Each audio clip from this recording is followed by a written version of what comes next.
नमस्कार दोस्तों, स्वागत है आप सभी का आपके अपने यूट्यूब चैनल होमनेस्टी में।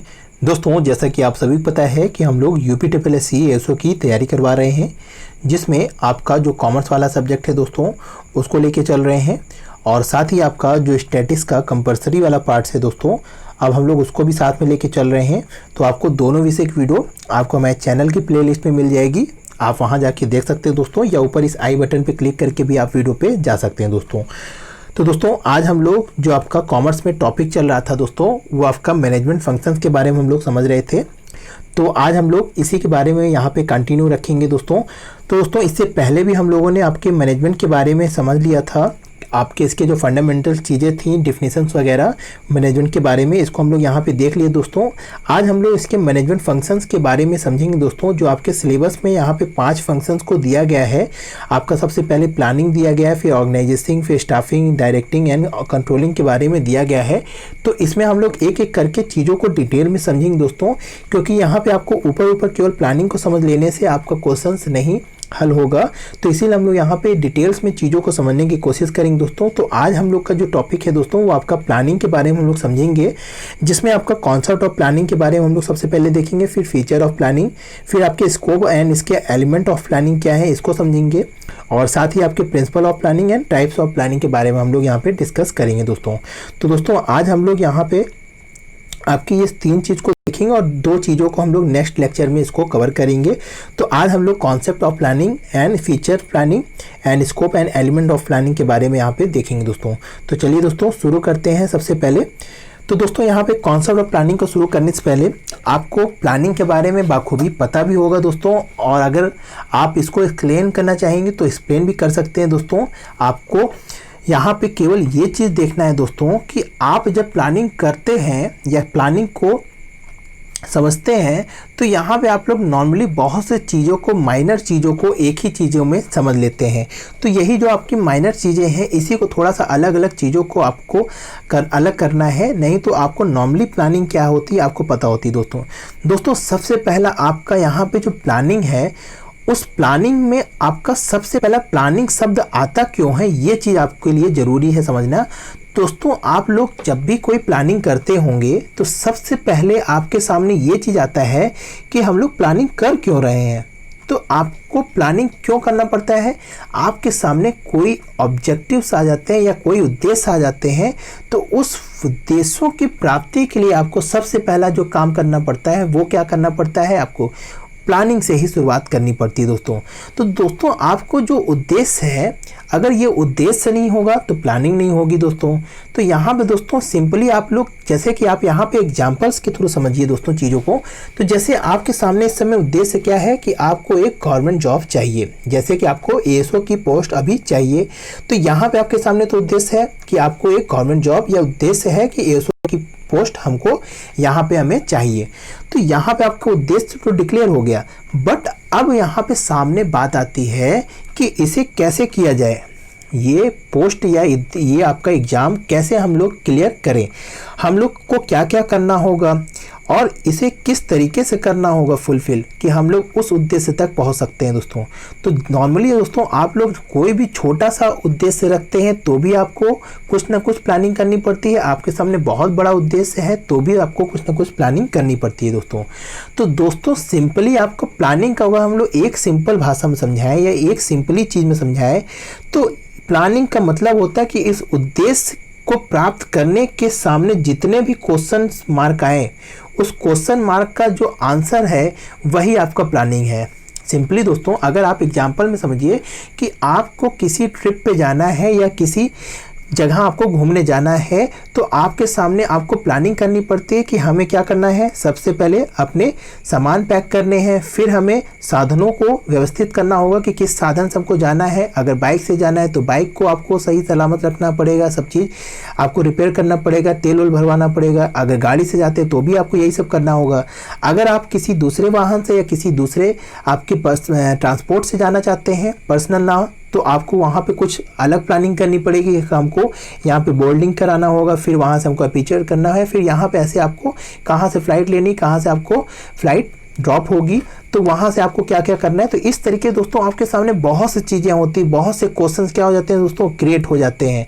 तो सिंपली आपको वही चीज़ हम लोग समझाना चाह रहे हैं कि आपका प्लानिंग क्या है। आपके इस उद्देश्य की प्राप्ति के लिए जितने भी क्वेश्चन मार्क सामने आते हैं, उस क्वेश्चन मार्क को फुलफिल करने के लिए जो आंसर आपके सामने आता है, वो सारी चीज़ें आपको किस में फुलफिल करना है, या कह सकते हैं वो सारी चीज़ें किस में इंक्लूड होगी, आपके प्लानिंग में इंक्लूड हो जाती है दोस्तों।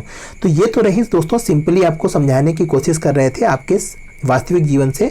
दोस्तों एक चीज़ यहाँ पे हम आगे बढ़ने से पहले ये चीज़ कहना चाहेंगे कि यहाँ पे हम लोग जो भी चीज़ समझने वाले हैं मैनेजमेंट में, उसको आप लोग सामान्य अपने जीवन से जोड़ के चलिएगा, और साथ ही इन चीज़ों को अपने जीवन में जोड़िएगा भी। क्योंकि ये चीज़ें दोस्तों अगर आप लोग यहाँ पे एक एक चीज़ों को अपने जीवन से जोड़ के चलेंगे, तो आप ज़रूर कुछ ना कुछ अपने उद्देश्यों को पाने में, आपके जो रास्ते हैं, रास्ते में जो आपकी रुकावटें हैं, उसको आप लोग सही या रुकावटों को दूर करने में आपके लिए मदद होगी दोस्तों। तो सिंपली हम लोग यहाँ पढ़ाई के साथ साथ चीज़ों को आपके वास्तविक जीवन से जोड़ने की भी कोशिश करेंगे दोस्तों। तो यहाँ पे दोस्तों अगर हम लोग ये तो आपकी सिंपली ये चीज़ें हम लोग आपको समझाने की कोशिश कर रहे थे। अब अगर हम लोग यहाँ पे आपके मैनेजमेंट के थ्रू या आपके डिफिनेशन के थ्रू प्लानिंग को समझे दोस्तों, तो दोस्तों प्लानिंग इज एक्शन, या कह सकते हैं ये एक क्रिया होती है दोस्तों, जो आपका क्या करती है दोस्तों, आपके डिटरमाइन जो आपके उद्देश्य हैं, या कह सकते हैं जो गोल्स हैं, उस उद्देश्यों की प्राप्ति के लिए आपको क्या करना पड़ता है दोस्तों, उस उद्देश्य की प्राप्ति के लिए जो भी कार्य निष्पादन करने पड़ते हैं दोस्तों, उन सभी कार्य निष्पादन को हम लोग क्या बोलते हैं, उस सभी कार्य निष्पादन के जो निर्धारण होते हैं दोस्तों, उसी को हम लोग क्या बोलते हैं, नियोजन बोलते हैं दोस्तों। तो दोस्तों नियोजन एक क्रिया है जिसके द्वारा उन कार्यों को निर्धारित किया जाता है जिनके निष्पादन करने से आपके संस्था के उद्देश्यों की प्राप्ति होती है। तो दोस्तों सिंपली आपका यहाँ पे सबसे बड़ा चीज़ क्या है, जैसे हमने आपको अभी शुरू में बताया कि सबसे पहला चीज़ ही क्या है दोस्तों, प्लानिंग शब्द की आपकी जैसे शुरुआत ही कब हुई, क्योंकि उद्देश्य सामने आया। अगर उद्देश्य नहीं सामने आता तो आपकी प्लानिंग की कोई भी नींव नहीं रखी जाती। तो इसी प्रकार आपका नियोजन निर्धारित उद्देश्यों और लक्ष्यों की प्राप्ति के लिए भावी क्रियाकलापों के विषयों में वैकल्पिक क्रियाओं में से सर्वोत्तम के चयन हेतु निर्णय किया जाता है या लिया जाता है दोस्तों। तो यहाँ पर दोस्तों एक टॉपिक, यहाँ पे एक पॉइंट ये भी है दोस्तों साथ में, कि आपके सामने जब ये उद्देश्य सामने रखा जाता है तो जरूरी नहीं है कि आपको क्या है एक ही रास्ता, जैसे हमने अभी एग्जांपल बताया कि आपको जरूरी नहीं है कि बाइक से ही जाना है, कार से भी जा सकते हैं, एरोप्लेन से भी जा सकते हैं, ट्रेन से भी जा सकते हैं, बस से भी जा सकते हैं। तो आपके सामने क्या है, वैकल्पिक, आपके सामने क्या है, अलग अलग वैकल्पिक क्रियाएं दी होती हैं। अब उस वैकल्पिक विषयों में से आपको क्या करना है, बेस्ट चुनना रहता है, और उस बेस्ट का चयन हेतु जो निर्णय लिया जाता है दोस्तों, उसका ही क्या होता है दोस्तों, नियोजन निर्धारण होता है। तो यहाँ पे सिंपली आपको क्या चीज़ समझाने की कोशिश किया जा रहा है दोस्तों, कि आपके सामने जो भी विषय वैकल्पिक होते हैं, उस वैकल्पिक क्रियाओं में आपके सर्वोत्तम चयन हेतु जो निर्णय लिया जाता है दोस्तों, वो आपके निर्धारण, आपके नियोजन के अंतर्गत ही किया जाता है दोस्तों। तो दोस्तों नियोजन आपका सिंपली इसके अंतर्गत हमने शुरू में बताया कि ये आपके प्रश्नवाचक चिन्हों को दूर करने का क्या है दोस्तों, आपके उत्तर हैं। तो इसके अंतर्गत हम लोग नियोजन में आपके उद्देश्यों की प्राप्ति के लिए जो सामने आपके प्रश्न आते हैं, उस प्रश्नों का हल ही जब हम लोग क्या करते हैं दोस्तों, एक ब्लूप्रिंट में रख देते हैं, तो वो आपका नियोजन कहलाता है दोस्तों। तो सिंपली दोस्तों आपको नियोजन क्या है ये चीज़ आपको क्लियर हो गई होंगी। अब अगर हम लोग यहाँ पे दूसरी चीज़ देख लें, इसकी विशेषताओं के बारे में चर्चा कर ले दोस्तों, तो यहाँ पे आपका जो फीचर्स है दोस्तों, आपको नॉर्मली सारी फीचर्स आपको यहाँ पे देखेंगे तो आपको ये चीज़ सत्य या कह सकते हैं यथार्थ में आपको लगेगा कि प्लानिंग एज ए प्रोसेस है दोस्तों। प्लानिंग एज ए प्रोसेस का मतलब यहाँ, क्योंकि दोस्तों यहाँ पे आपका जो प्लानिंग होता है दोस्तों, जब हम लोग प्लानिंग करते हैं दोस्तों, तो वो चीज़ तुरंत इम्प्लीमेंट नहीं होती दोस्तों। मतलब यहाँ पे कहने का तात्पर्य यह है दोस्तों कि हम लोग जो डिसीजन लेते हैं प्लानिंग के अंतर्गत, वो डिसीजन तुरंत फुलफिल नहीं होती दोस्तों। वो डिसीजन आपके होती बाद में है, या कह सकते हैं उसको हम लोग वास्तविक या क्रियाकलापों में बाद में रखते हैं, पर हम लोग प्लानिंग या कह सकते हैं आपके पहले पूर्वानुमान में पहले हम लोग रख लेते हैं। तो नॉर्मली जैसे कि हम लोग क्या कहते हैं कि अगर आपको घर से निकलते हैं तो अभी प्लानिंग क्या बनाए हैं कि आप बस स्टैंड में जाके ये टिकट कटवा के आप लोग सीट पे बैठ के जाएंगे। तो यहाँ दोस्तों प्लानिंग आपने क्या किया, या कह सकते हैं आपने क्या किया, जब डिसीजन क्या है आपने लिया है बस से जाने का, पर यहाँ पे आप तुरंत बस पे बैठ नहीं गए हैं। यहाँ पे आपको डिसीजन लेने के बाद क्या करना है दोस्तों, आपको इम्प्लीमेंट बाद में किया जाता है। तो दोस्तों इसीलिए कहा जाता है कि प्लानिंग जो होता है दोस्तों, वो एक प्रक्रिया के अंतर्गत किया जाता है, क्योंकि निर्णय लेने का समय और निर्णय को क्रियान्वित करने का समय दोनों अलग होता है दोस्तों। तो ये दोनों समय क्या होता है दोस्तों, ये एक निरंतर प्रक्रिया के अंतर्गत चलती रहती है दोस्तों, कि जब हम लोग निर्णय ले रहे होते हैं तब भी नियोजन रहता है, और जब निर्णय को हम लोग क्या करते हैं दोस्तों, वास्तविक चीज़ों में फुलफिल कर रहे होते हैं या क्रियाविधियों में लगा रहे होते हैं, तो भी प्लानिंग क्या होती है दोस्तों, एक गतिविधियों में चलती हुई रहती है दोस्तों। तो यहाँ पे आपका प्लानिंग क्या है दोस्तों, एक प्रोसेस के थ्रू है जो आपके शुरू से लेके क्या होता है दोस्तों, आपके इम्प्लीमेंट तक क्या होती है, लगातार चलती रहती है दोस्तों। तो ये तो आपका पहला चीज़ है दोस्तों कि प्लानिंग आपका क्या है, एक प्रोसेस होता है। दूसरा चीज़ जैसे कि आपके सामने यहाँ पे दिया है कि बेस्ड एन ऑब्जेक्टिव या बेस्ड ऑन ऑब्जेक्टिव्स। तो यहाँ पे दोस्तों हमने शुरू में ही बताया कि आपका बिना उद्देश्य के प्लानिंग का क्या है, नींव भी नहीं रखी जाती है। सबसे पहले आपको सामने क्या होना चाहिए, उद्देश्य होना चाहिए। उस उद्देश्यों की प्राप्ति के लिए दोस्तों क्या किया जाता है, आपका नियोजन बनाई जाती है। और दोस्तों होता क्या है कि आपके उद्देश्य क्या होते हैं दोस्तों, आपके उद्देश्य एक होते हैं। एक का मतलब यहाँ पे क्या है दोस्तों कि आपके उद्देश्य अलग अलग नहीं होते हैं दोस्तों। अगर आपके उद्देश्य अलग अलग हैं तो उस उद्देश्यों के लिए अलग अलग प्लानिंग भी होती है दोस्तों। तो यहाँ पे दोस्तों एक उद्देश्य के लिए आपकी प्लानिंग अलग अलग हो सकती है, बट आपके उद्देश्य एक ही होंगे। यहाँ पे आप एक उद्देश्य के लिए अलग अलग प्लानिंग रख सकते हैं, पर एक अलग अलग उद्देश्यों के लिए एक प्लानिंग आप नहीं रख सकते दोस्तों, ये चीज़ ध्यान दीजिएगा। तो दोस्तों यहाँ पे आपके विभिन्न कार्यों को करना पड़ता है इस उद्देश्यों को पूर्ति करने के लिए, जैसे कि हमने अभी पहले समझाया था। तो यहाँ पे आपका जो प्लानिंग होती है वो क्या होती है, बेस्ड ऑन ऑब्जेक्टिव होती है। उसी के आपके क्या सकते हैं, उसी के पथ प्रदर्शन के अंतर्गत हम सारी चीज़ों को क्या रखते हैं, नियोजन के अंतर्गत क्रियान्वित करते हैं दोस्तों। तो यहाँ आपका दूसरा पॉइंट यहाँ पे विशेषताओं में यही है कि दोस्तों बेस्ड ऑन ऑब्जेक्टिव होती है। नेक्स्ट चीज़ अगर हम लोग यहाँ पे देखें दोस्तों, तो आपका बेस्ड ऑन फॉरकास्टिंग। यहाँ पे बेस्ड ऑन फॉरकास्टिंग का क्या मतलब दोस्तों होता क्या है कि हम लोग जब आपका नियोजन करते हैं तो आपकी बहुत सी चीज़ें क्या होती है दोस्तों, जो भविष्य में घटित होती हैं उसको हम लोग पहले क्या करते हैं, पूर्वानुमान लगा लेते हैं। कि अगर आपकी पूर्वानुमान का मतलब यही होता है दोस्तों कि हम लोग भविष्य की चीज़ों को वर्तमान में क्या करते हैं, निर्धारित करते हैं या आपको सुनिश्चित करते हैं।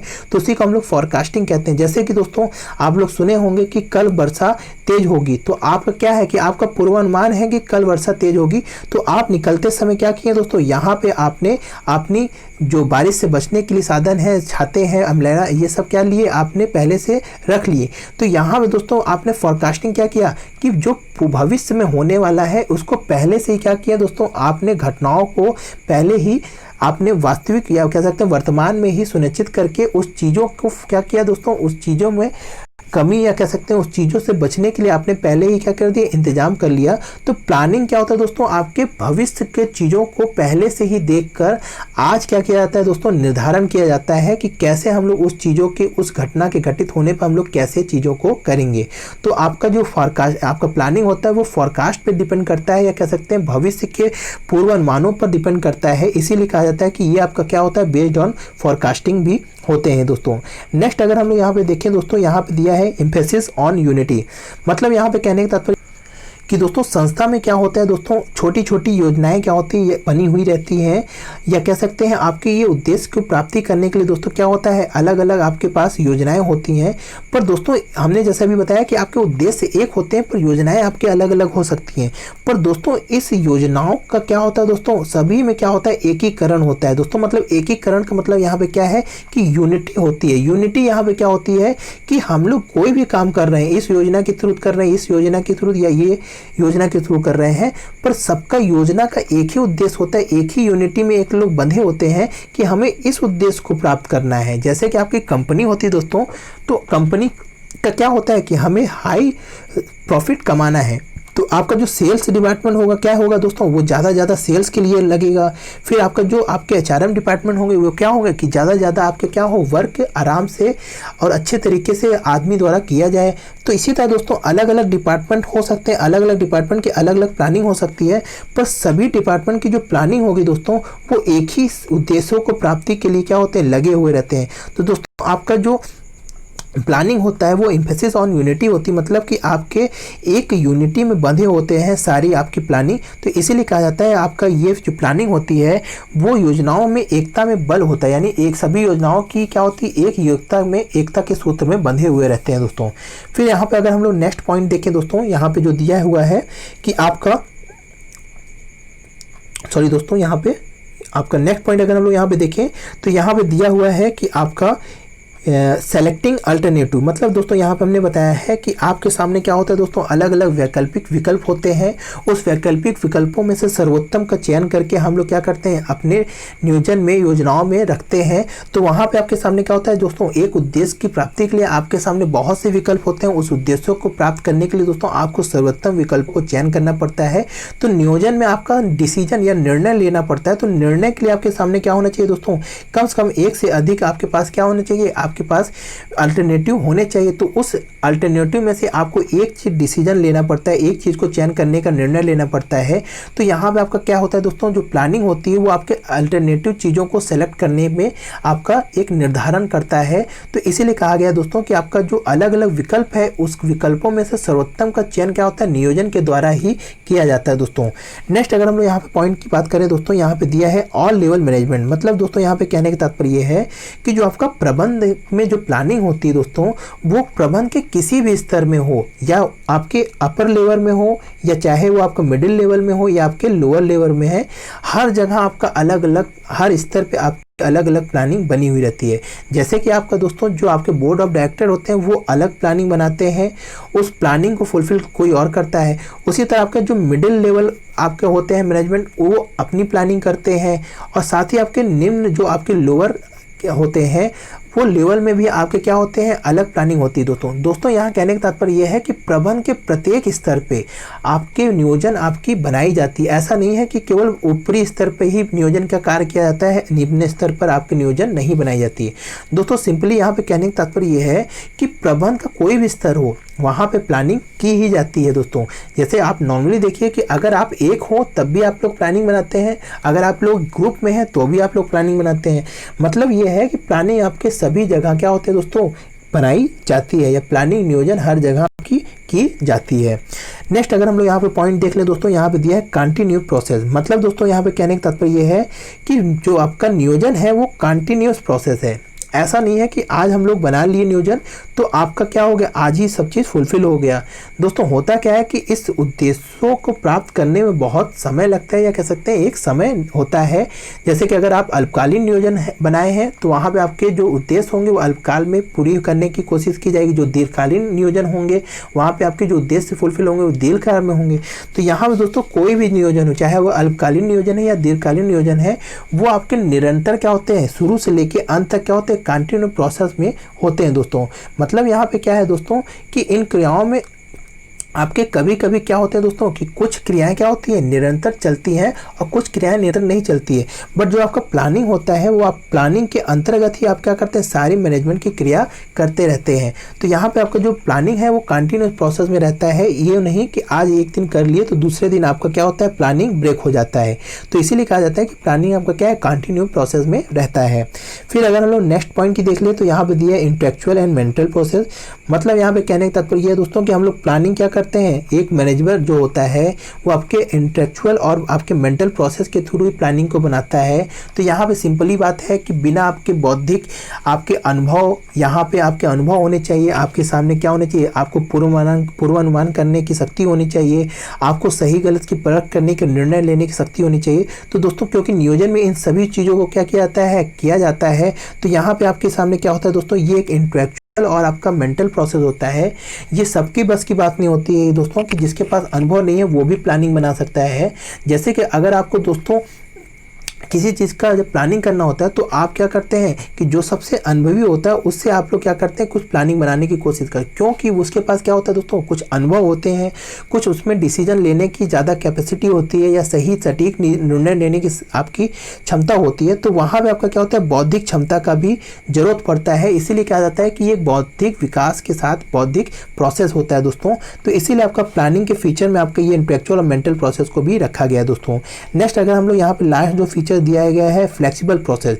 मतलब यहाँ पे कहने का तात्पर्य ये दोस्तों कि नियोजन हमेशा क्या होता है, फिक्स नहीं होता है दोस्तों। मतलब यहाँ पे कहने का तात्पर्य ये है कि आप क्या करते हैं, नियोजन में कुछ ना कुछ बदलाव उतार चढ़ाव होने पे आप चेंजेस कर सकते हैं। नॉर्मली दोस्तों जैसे आप लोग कहीं जा रहे होते हैं तो आपके सामने क्या होता है कि अगर सामने आपके पुल कुछ टूट गए हैं या पुल में कोई आपकी दिक्कत आ गई है तो आप क्या होते हैं, दूसरा अल्टरनेटिव कोई रास्ता अपना के उससे भी जाने की कोशिश करते हैं। ऐसा नहीं है कि अगर आप लोग ट्रेन से जा रहे हैं, अगर आपको कहीं जाना है और ट्रेन छूट जाती है तो ऐसा नहीं है कि आप क्या करते हैं, रिटर्न हो जाते हैं, या आप लोग कहीं जाने के लिए निश्चय छोड़ देते हैं। तो वहाँ पे आप क्या करते हैं, आप बस का सहारा ले लेते हैं या किसी आपके पर्सनल ऑटो का सहारा ले लेते हैं। तो यहाँ पे नॉर्मली कहने का तात्पर्य है दोस्तों कि ये फ्लेक्सिबल होती है, यानी हम लोग जो निर्णय लिए थे या कह सकते हैं जो नियोजन बनाए थे, ऐसा नहीं है कि वही चीज़ हम लोग करेंगे। अगर कहीं कुछ बदलाव की आवश्यकता पड़ती है तो हम लोग उसमें परिवर्तन करके दूसरे रास्ते को भी अपना के हम लोग उद्देश्यों को प्राप्ति करने का मेन उद्देश्य रहता है दोस्तों। तो इस तरीके से दोस्तों आपके फ्यूचर ऑफ प्लानिंग में यहाँ पे मेन चीज़ें हम लोग यहाँ पे देख लिए दोस्तों। आशा है चीज़ों को आप लोग समझ में आया होगा।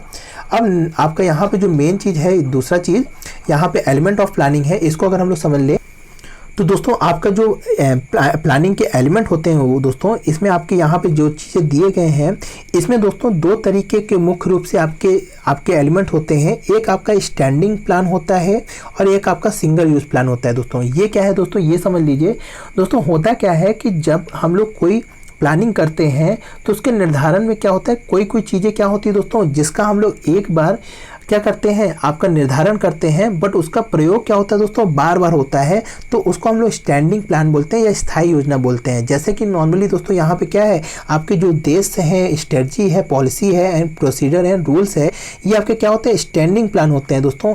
ये कंपनी आपके क्या होती है, एक बार बनाती है और ये क्या होता है, जब तक उद्देश्य फुलफिल नहीं होता तब तक ये चलती रहती है दोस्तों। ऐसा नहीं है कि आज आपका उद्देश्य कुछ और है तो कल उद्देश्य कुछ और हो जाएगा। व्यू रचना आपकी आज कुछ और है तो कल कुछ और हो जाती है, पॉलिसी कुछ और है तो आपकी कल कुछ और हो जाती है दोस्तों। ये क्या है, ये चारों चीज़ें आपको एक बार बनाई जाती हैं और इसको निरंतर क्या किया जाता है, फुलफिल एक ही चीज़ को बार बार किया जाता है दोस्तों। पर दोस्तों कुछ चीज़ें क्या होती है दोस्तों, जो बनाई तो एक बार जाती है और उसका प्रयोग भी क्या होता है दोस्तों, एक ही बार किया जाता है। उसे हम लोग सिंगल यूज प्लान बोलते हैं। जैसे आपका बजट हो गया, जैसे कि देखो आपको पता होगा कि हर वर्ष हम लोग क्या बताएं, बजट बनाते हैं और वो बजट क्या होता है, उसी वर्ष के लिए होता है। नेक्स्ट वर्ष हम लोग अलग नया बजट बनाते हैं तो वो बजट आपके नेक्स्ट ईयर तक के लिए होता है। तो इसी तरह आपका जो बजट है यहाँ पे दोस्तों, यहाँ बजट होगा। फिर यहाँ पे आपका कोटा और टारगेट हो गया दोस्तों। जैसे कि कोटा और टारगेट क्या है, इसको भी हम लोग समझते हैं दोस्तों। होता क्या है कि हम लोग जब उद्देश्य को फुलफिल करने के लिए आपके छोटे छोटे टारगेट हम लोग बनाते हैं तो दोस्तों उद्देश्य एक बड़ा ब्रॉड टर्म होता है और टारगेट जो होता है आपका उसका छोटा टर्म होता है। तो ये आपका टारगेट और जो लक्ष्य होते हैं वो भी क्या होते हैं दोस्तों, वो शॉर्ट टर्म के लिए होते हैं और नॉर्मली क्या होते हैं दोस्तों, एक बार ही फुलफिल करने के लिए बनाए जाते हैं दोस्तों। फिर आपका प्रोग्राम और प्रोजेक्ट है। तो दोस्तों नॉर्मली आप लोगों को पता होगा कि कोई भी कार्यक्रम या प्रोग्राम होता है वो नॉर्मली एक बार आपके क्या होते हैं, योजना बनाए जाते हैं, एक ही बार उसका प्रयोग करके आपका कंप्लीट किया जाता है। तो नॉर्मली यहाँ पे दोस्तों हम लोग जो चीज़ें यहाँ पे देखें कि आपके कुछ स्टैंडिंग प्लान होते हैं जिसमें हम लोग यहाँ पे ऑब्जेक्टिव, उद्देश्य और व्यू रचना को देखे थे, और आपके सिंगल यूज प्लान में यहाँ पे हम लोग आपके बजट, कोटा, टारगेट एवं प्लान और प्रोग्राम और प्रोजेक्ट के बारे में समझे थे। अब इसको अगर हम लोग अलग अलग चीज़ों को समझ ले दोस्तों कि उद्देश्य क्या है यहाँ पे, तो सिंपली अभी हम लोग उद्देश्य के बारे में चर्चा किए दोस्तों। उद्देश्य का मतलब यहाँ पे यही है दोस्तों कि जिन स्थितियों या कह सकते हैं जिन चीज़ों को संस्थाओं को प्राप्त करना है उसी चीज़ को हम लोग क्या बोलते हैं, यहाँ पे उद्देश्य बोलते हैं दोस्तों। उद्देश्य से बड़ा किसी भी संस्था का कुछ भी नहीं होता है दोस्तों। तो दोस्तों इस उद्देश्य की प्राप्ति के लिए क्या होते हैं, सारी चीज़ें हम लोग यहाँ पे क्रियान्वयन करते हैं दोस्तों। तो यहाँ पे ऑब्जेक्टिव क्या होता है दोस्तों, आपकी सबसे बड़ी चीज़ होती है प्लानिंग में, और उसी चीज़ों को प्राप्त करने के लिए दोस्तों हम लोग क्या करते हैं, नियोजन करते हैं और नियोजन के दूसरे कार्य को निष्पादन करते हैं। दूसरा चीज़ यहाँ पे स्ट्रेटजी है दोस्तों, व्यू रचना है दोस्तों। व्यू रचना क्या होती है, सिंपली ये चीज़ समझ लीजिए कि व्यू रचना आपका क्या है, आपके इंटरनल और एक्सटर्नल दोनों चीज़ों में क्या होता है दोस्तों, जो रिलेशन बनाता है या कह सकते हैं दोनों चीज़ों में सामंजस्य बनाता है, वैसे को हम लोग स्ट्रेटजी बोलते हैं दोस्तों। होता क्या है कि एक जो संस्था होती है वो तो अपना क्रियान्वयन करती भी है, पर उसको बाहरी वातावरण से भी क्या करना पड़ता है, आपका फाइट करना पड़ता है दोस्तों।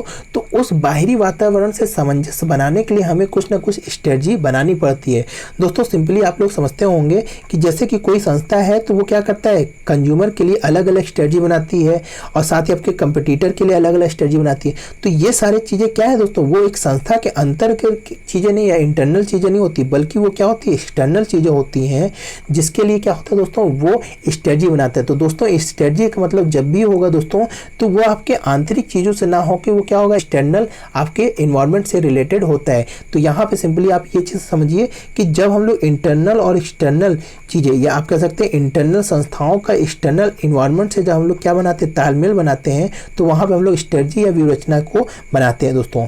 दूसरी चीज़ आपकी यहाँ पे पॉलिसी या नीतियाँ हैं दोस्तों। तो आप सभी को पता होगा कि हर संस्था की क्या होती है दोस्तों, एक नीतियाँ होती है, पॉलिसी होती है, जिसके अंतर्गत ही क्या होती है, वो संस्था क्रियान्वयन होती है। जैसे कि दोस्तों नॉर्मली आप समझते होंगे कि कोई भी संस्था होती है वो किसी सेवा को प्रदान करने के लिए खोली गई है, या कह सकते हैं किसी संस्था ने अपने सेवाओं को देने के लिए कोई आपका संस्था खोला है। तो दोस्तों होता क्या है कि वो क्या करता है, ग्राहकों से इंटरेक्ट करता है, ग्राहकों को अपनी सेवाएं देता है। तो दोस्तों उसके बदले में ग्राहक भी अपनी सूचनाएं देती हैं। अगर ये संस्था उस ग्राहक की सूचनाओं को किसी चीज दूसरे को दे, तो ये क्या होगा, वो अपनी पॉलिसी को, या कह सकते हैं उसकी पॉलिसी है कि अपने ग्राहकों की जो डाटा है या जो भी आपकी चीज़ें हैं ग्राहकों की, वो किसी और के सामने नहीं देगा या किसी और को नहीं प्रकट करेगा। तो ये उसकी नीति के अंतर्गत होगा दोस्तों, कि उसी नीति के अंतर्गत वो क्या करेगा, अपनी संस्थाओं को चलाएगा। तो दोस्तों यहाँ पे नीति क्या होती है, वो क्या होता है, अपनी एक पॉलिसी या कह सकते हैं एक प्रिंसिपल्स होता है जिसको फुलफिल संस्था करती है दोस्तों। तो उसको ही हम लोग यहाँ पे नीति के अंतर्गत समझते हैं दोस्तों। नेक्स्ट अगर यहाँ पे आपका प्रोसीजर और रूल्स है दोस्तों, तो ये आपका आंतरिक संस्थाओं के लिए होता है दोस्तों, कि एक आंतरिक संस्था में जो भी लोग काम कर रहे हैं उनके लिए कुछ प्रोसीजर होगा, कुछ कार्यविधियाँ होंगी कि कोई चीज़ कुछ कैसे करना है और किस नियम के अंतर्गत आपको क्या करना है और कितने बजे आपको आना है, कितने बजे नहीं आना। तो ये सब आपके क्या है, नियम होते हैं दोस्तों। और किस काम को कैसे करना है उसके लिए आपको कार्यविधियाँ बनाई जाती है। तो ये चीज़ आपका क्या होता है दोस्तों, आपकी ये सारी चीज़ें जो हमने अभी यहाँ पे समझी है, तो अगर आप लोग इसको देखेंगे तो ये आपका क्या होता है दोस्तों, एक बार बनाई जाती है और बार बार प्रयोग की जाती है, यानी बार बार इसको आपको याद दिलाया जाता है। क्योंकि आपको क्या करना है दोस्तों, प्लानिंग का जो स्टैंडिंग प्लान है उसी के अंतर्गत आपको क्या करना पड़ता है, आपके सिंगल यूज प्लान को क्रियान्वयन किया करना पड़ता है दोस्तों। नेक्स्ट अगर यहाँ पे हम लोग दूसरा चीज़ देख लें दोस्तों, यहाँ पे आपका जो दिया है बजट के बारे में, तो आप सभी को पता है बजट क्या होता है दोस्तों। जब हम लोग किसी एक वर्ष या किसी एक समय अवधि के लिए कोई भी जो आपकी जो प्लानिंग है या योजना है उसको जब हम लोग अंकों में प्रदर्शित कर देते हैं दोस्तों, तो उसे हम लोग क्या बोलते हैं दोस्तों, आप बजट बोलते हैं दोस्तों। यहाँ अंकों का मतलब यहाँ पे राशियों से होता है, या कह सकते हैं आपकी धनराशियों से होता है। तो उस धनराशियों को जो हम लोग क्या करते हैं दोस्तों, आपकी योजनाओं को एक अंकों में प्रदर्शित कर देते हैं कि आपके पास कितने साधन हैं और साधनों को कैसे कैसे बांटेंगे अलग अलग विभागों में या अलग अलग संस्थाओं में। तो उस सभी चीज़ों को जब हम लोग एक क्या करते हैं दोस्तों, अंकगणितीय रूप में या राशियों के रूप में जब प्रदर्शित करते हैं या उल्लेखित कर देते हैं, बांट देते हैं, तो उसी को हम लोग क्या बोलते हैं दोस्तों, बजट बोलते हैं। नेक्स्ट अगर यहाँ पे देख ले दोस्तों कोटा और टारगेट के बारे में, तो यहाँ पे दोस्तों अभी हमने जैसे बताया था दोस्तों कि उद्देश्य आपका क्या होता है दोस्तों, एक ब्रॉडर टर्म होता है और आपका जो कोटा और टारगेट होता है वो एक शॉर्ट टर्म होते हैं दोस्तों। होता क्या है दोस्तों कि इस उद्देश्य की प्राप्ति के लिए आपको छोटे छोटे टारगेट बनाने पड़ते हैं। जैसे कि दोस्तों यहाँ पे आपका उद्देश्य क्या है कि आपको जैसे किसी संस्था को 1 करोड़ रुपए की प्रॉफिट इस साल कमानी है, तो यहाँ पे आपका क्या होता है दोस्तों, वो छोटे छोटे टारगेट बनाता है कि इस एरिया के लिए आपको इतना टारगेट दे दिया जाएगा कि आपको इतना सेल्स करना है, इस एरिया को क्या कर दिया जाएगा, कुछ इतना टारगेट दे दिया जाएगा। फिर क्या होता है, कुछ कोटा निर्धारित कर दिया जाता है दोस्तों कि आपको इतना कोटा पूरा ही करना है। तो यहाँ पर दोस्तों क्या है कि आपका ऑब्जेक्टिव क्या है कि आपको 1 करोड़ सेल्स या 1 करोड़ प्रॉफिट करना है, पर आपने उस प्रॉफिट को पाने के लिए आपने क्या किया, कोटा निर्धारित किया सभी अपने विभागों को कि आपको अलग अलग एरिया में अलग अलग ये कोटे पूरे करने हैं, अलग अलग टारगेट को आपको प्राप्त करने हैं। तो सिंपली दोस्तों आप लोग वास्तविक जीवन में भी जैसे देखिए कि आपका उद्देश्य क्या है, कि आपका उद्देश्य क्या है कि आपको एक सरकारी जॉब चाहिए, तो आप छोटे छोटे टारगेट बना के अगर उसको फुलफिल करते जाएंगे तो वहाँ पे आपका क्या होगा दोस्तों, आपका उद्देश्य फुलफिल हो जाता है। जैसे कि आप रोज़ाना एक टारगेट छोटा सा बनाते हैं कि आपको आज इतना चीज़ें पढ़ना है, तो अगर आप उसको फुलफिल करते जाएंगे, रोज़ उस टारगेट को पूरा करते जाएंगे, तो ये जो बड़ा सा उद्देश्य है दोस्तों वो आप आसानी से पूरा कर पाते हैं। तो इस तरीके से दोस्तों यहाँ पर कोटा और लक्ष्य क्या होता है दोस्तों, आप क्या करते हैं, आपके सिंगल यूज के लिए बनाए जाते हैं दोस्तों। अगर आप छोटा सा एक दिन के जो टारगेट बनाते हैं उसको पूरा कर लेते हैं, तो आप नेक्स्ट दिन क्या करते हैं दोस्तों, नया टारगेट बना के नया चीज़ को कवर करते हैं। तो इस तरह क्या होता है दोस्तों, ये एकल उपयोग के लिए बनाई जाती है। नेक्स्ट यहाँ पे जो आखिरी में दिया गया है यहाँ पे प्रोग्राम एंड प्रोजेक्ट, तो ये दोस्तों ये क्या है, नॉर्मली दोस्तों हम लोग आप लोग देखते होंगे कि कार्यक्रम क्या होते हैं दोस्तों, छोटे बड़े रूप में होते हैं। तो उस छोटे बड़े रूप में क्या होता है दोस्तों कि एक समय अवधि के लिए हम लोग क्या करते हैं, एक कार्यक्रम निर्धारित करते हैं कि उस कार्यक्रम में हम लोग क्या करते हैं, चीज़ों को उल्लेखित करते हैं। तो नॉर्मली आपका ये जो प्रोग्राम और प्रोजेक्ट होते हैं दोस्तों, वो एक छोटे अवधि के लिए, और नॉर्मली आपकी जो परियोजना होती है वो एक लंबे अवधि के लिए होती है। और ये आपका एक बार क्या होता है, एकल उपयोग की योजनाओं के लिए किए जाते हैं दोस्तों। तो नॉर्मली दोस्तों ये सिंपली चीज़ें आपके सामने थी एलिमेंट ऑफ प्लानिंग के बारे में। तो आशा है दोस्तों ये चीज़ आपको समझ में आ गई होंगी। तो दोस्तों आज का लेक्चर यहीं पे रखते हैं दोस्तों। अगर वीडियो अच्छी लगी दोस्तों तो ज़रूर लाइक करिएगा दोस्तों। अगर इससे रिलेटेड कोई क्वेश्चन है दोस्तों तो आप कमेंट सेक्शन में पूछ सकते हैं दोस्तों। इसका जो बचा हुआ चीज़ है दोस्तों हम लोग नेक्स्ट लेक्चर में देखेंगे। तो दोस्तों आज के लिए इतना ही। जय हिंद, जय भारत।